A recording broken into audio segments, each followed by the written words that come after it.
Yang mulia para kardinal, saudara-saudari sekalian, beberapa hari yang lalu kita telah berdoa di hadapan jenazah Bapa Suci kita, Paus Fransiskus. Di sana kita menegaskan iman kita yang tak tergoyahkan akan kebangkitan orang mati. Dalam beberapa hari ini doa kita terus berlanjut, agar Tuhan memandang hamba-Nya yang setia dengan belas kasih. Kebangkitan seperti yang dikatakan dalam bacaan pertama, bukanlah sesuatu yang alami bagi manusia. Kebangkitan hanya mungkin terjadi karena Allah menghendakinya melalui Roh-Nya. Dalam baptisan, kita telah dilahirkan kembali sebagai ciptaan baru, sebagai keluarga Allah, anak-anak-Nya. Karena itu kita boleh berseru, Aba, Bapa. Alam semesta pun berseru bersama kita, menantikan keselamatannya. Saat ini, baik alam maupun manusia seringkali dianggap tidak bernilai. Namun di antara kita ada para kardinal dari Afrika yang masih merasakan betapa berharganya kehidupan yang baru lahir, sebuah nilai yang luar biasa bagi bangsa mereka. Penciptaan juga menjadi rekan perjalanan kita, memohon kepada manusia agar dijaga dan disembuhkan. Ini adalah tema yang sangat dekat di hati Paus Fransiskus. Kita mendengar seruan dari alam, dan di dalamnya jeritan manusia yang diciptakan untuk kemuliaan, tujuan utama dari seluruh ciptaan. Dunia ini penuh kebencian, yang muncul karena hilangnya penghargaan terhadap kehidupan.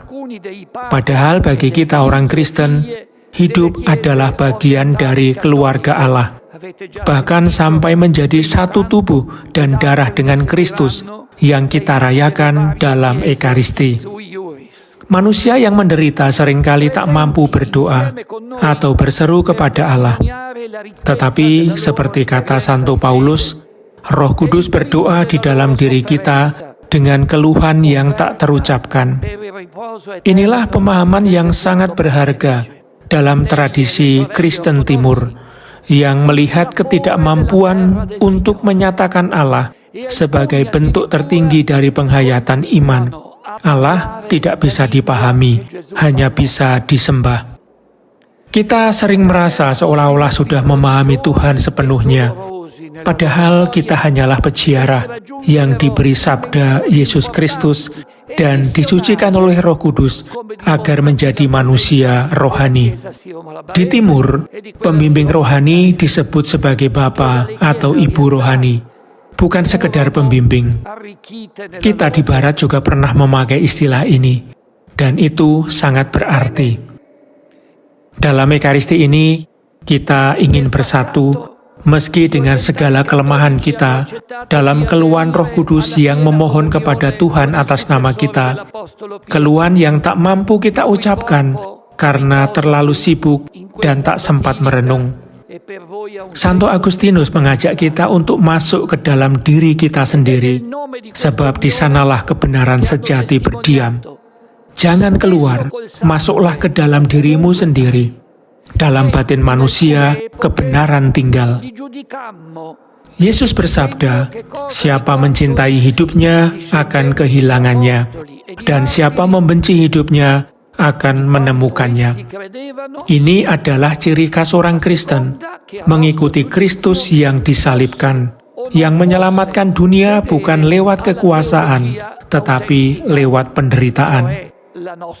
Paus Fransiskus mengajarkan kita untuk mendengar jeritan kehidupan yang tersakiti dan mempersembahkannya kepada Bapa, sambil berusaha mengurangi penderitaan tersebut dimanapun terjadi. Hari ini liturgi kita dimeriahkan oleh para pemimpin dan umat dari gereja-gereja Katolik Timur. Mereka hadir untuk berbagi kekayaan iman mereka dan mempersembahkan penderitaan mereka demi kedamaian abadi bagi Paus yang telah wafat.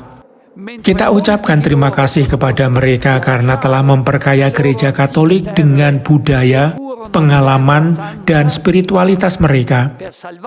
Sebagai pewaris tradisi Kristen yang paling awal, Mereka bahkan masih menggunakan bahasa yang digunakan Yesus.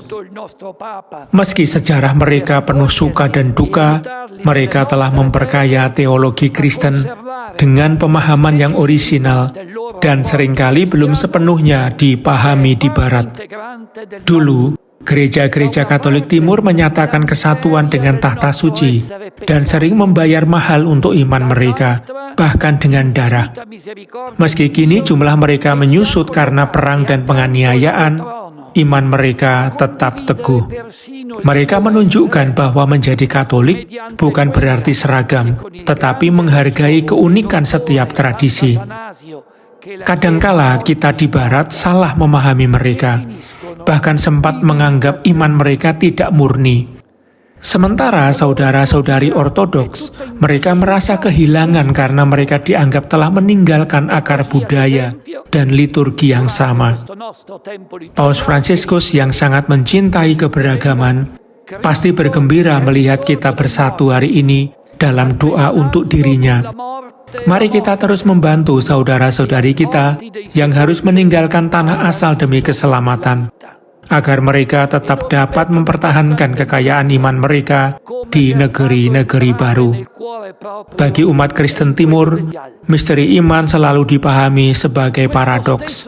Di satu sisi dosa dan kemiskinan kita, di sisi lain kasih dan kerahiman Allah yang membawa kita dekat padanya.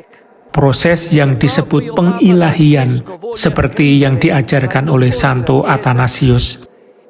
Liturgi mereka dipenuhi kekaguman ini.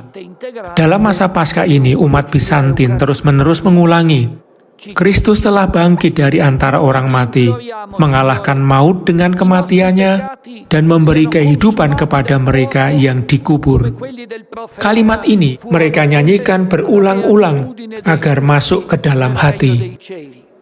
Tradisi Armenia pun menyampaikan hal serupa lewat doa Santo Gregorius dari Narek yang dijadikan doktor gereja oleh Paus Fransiskus. Doa ini menyuarakan kerinduan akan belas kasih Allah yang besar, yang merangkul para pendosa dan memanggil mereka ke dalam kerajaannya. Inilah contoh betapa dalamnya spiritualitas Timur. Emosi hati dan kejernihan pikiran berpadu untuk mengungkapkan kemiskinan kita yang diselamatkan oleh kasih Allah. Saudara-saudara kardinal yang terkasih, sementara kita mendekati masa untuk memilih paus yang baru, marilah kita ucapkan bersama doa Roh Kudus yang ditulis oleh Santo Simeon, sang teolog baru, seorang bapa rohani Timur. Datanglah cahaya sejati, datanglah hidup kekal, datanglah misteri tersembunyi, datanglah harta tak bernama, datanglah kebahagiaan tanpa akhir, datanglah. Satu-satunya yang aku rindukan, agar dengan melihatmu aku hidup, dengan memilikimu aku menjadi kaya lebih dari para raja. Karena engkaulah segala kebaikan, kemuliaan, dan kebahagiaan. Bagimu kemuliaan selama-lamanya, Tritunggal Maha Kudus, Bapa, Putra, dan Roh Kudus. Amin.